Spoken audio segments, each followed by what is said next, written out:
Mənsiz otların xasiyyətini öyrənmək olmaz.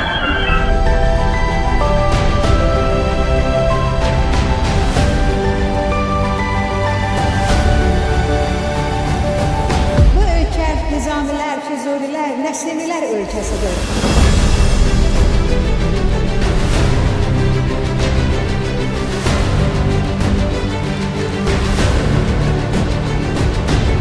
Fərid, orada elə bir dərs kitabı var ki, adam onu əlinə alan kimi dərsi əzbər bilsin.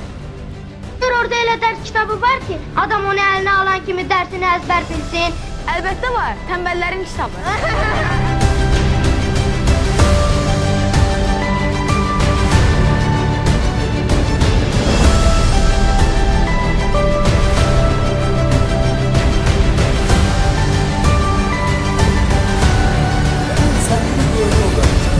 Siz olan hamısını biliyorum.